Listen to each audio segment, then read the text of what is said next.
Hi, it's Sydney with Daughter of Earth, and I want to share with you a little origin story of how Daughter of Earth began and how I started walking on the plant path.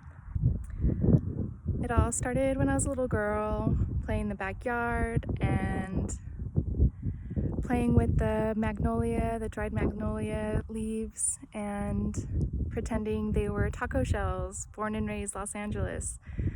And putting grass and just making pretend food with the plants around me, and also pretending to be lab scientist and analyzing the different results of things, combining natural elements together and analyzing their results. Then when I was in about 15 years old, the early 2000s, I was in my living room, regular afternoon, and I spontaneously got a spiritual download, and it said, get this, it said 2020 and global. And I'm like, oh wow, something big is gonna hit the world at that time. And I instinctively knew that that would be my time to step up and my work to really begin, but not really knowing what that would be. But I knew that, like I said, that would be my time to step up. And then in 2010, I graduated from Cal Poly Pomona with my bachelor's in cultural resource management, archaeology, and just got my first archaeology job. I'm working in the Mojave Desert of Southern California, and it's early in the morning. My coworkers go out into this far remote area and nothing around us but creosote. And my coworker starts telling a story and everyone is engaged, but I'm off in my own world, looking around, admiring the landscape because it's so beautiful, and my heart started to open up. And then suddenly I heard this etheric voice that said, hello, hi, hello.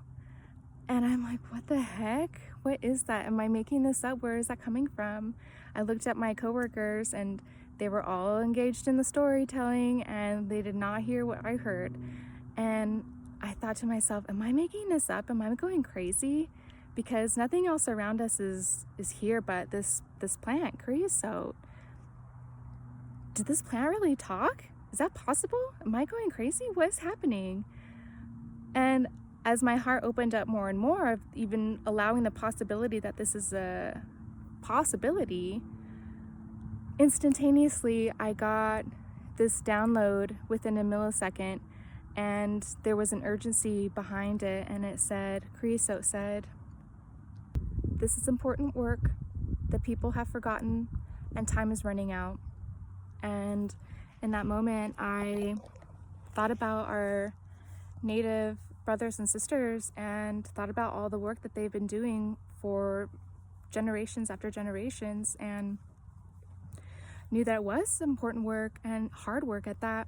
And these people continuously are not taken seriously and continuously pushed to the background. And so my heart, again, continuously is opening up at this possibility of this plant telling me, beckoning me to work with the plantkin. And in that moment, I said, okay, my heart gave a bow to creosote. And I said, okay, I'll do what I can in the best capacity that I can through archaeology to help people remember. And, that plants are sentient beings. Clearly, this plant talked to me and gave me a message, a potent message. And so then after that, I started going on plant walks and learning about California native plants on my own spare time. But even before that, when I was still in school, after I graduated Cal Poly, I actually went to field school, which is like archaeology camp. It tells you how to do archaeological field work. And my mentor, Daniel McCarthy, who's no longer with us, but he was my ethnobotany mentor, and he would take us on a walk and he said, did you see how the plants changed now? We're in a different location, but the plant community has changed. Oh my gosh, you're so right, Daniel. It really did change. So he really helped open my eyes to the more so the plant communities, landscape change, even elevation changes and things like that. And I volunteered a lot of my hours over many years with him, recording rock art in Joshua Tree and agave harvest, and using a digging stick and getting the agave out of the earth, and the following weekend have a roasting and have a feast of native foods. And other times we would go prickly pear harvesting and get our tongs and grab the prickly pear lechunas off the beaver tail, and we would go back to his home and juice them, and we would have prickly pear margaritas, but most of the juice we donated back to the tribe, the Malky Museum and the Morongo people in Kauai.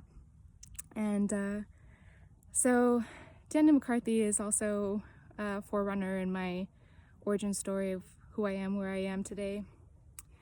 And yeah, then I got my master's in cultural resource management. My thesis was macrobotanical analysis on a site in Guerrero, Mexico.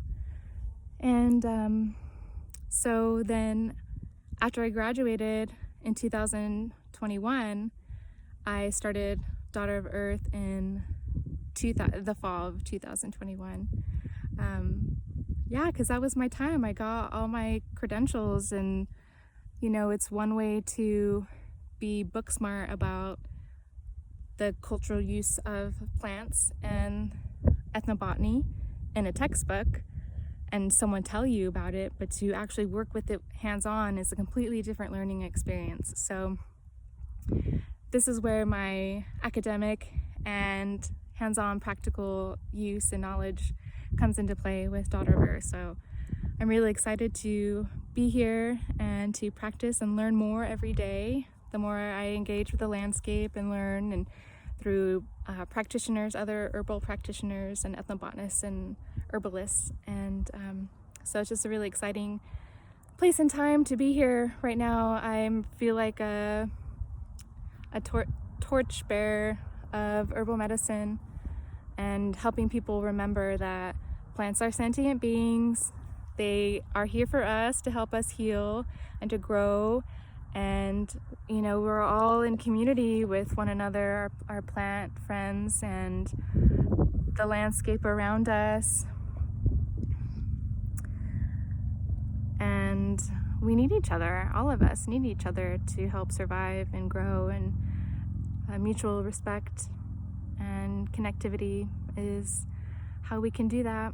So thank you for being here with me and following my path and journey, and know that all of my products I create really do come from the heart, and I try to, you know, obtain them from the most trustworthy local sources, organic, highest quality ingredients, obtained with respect, and yeah, with highest goodness and pure intent. So again, thank you for being here with me and following my journey, and it's an honor to be here with you in this place and time and talk about herbal medicine and ethnobotany.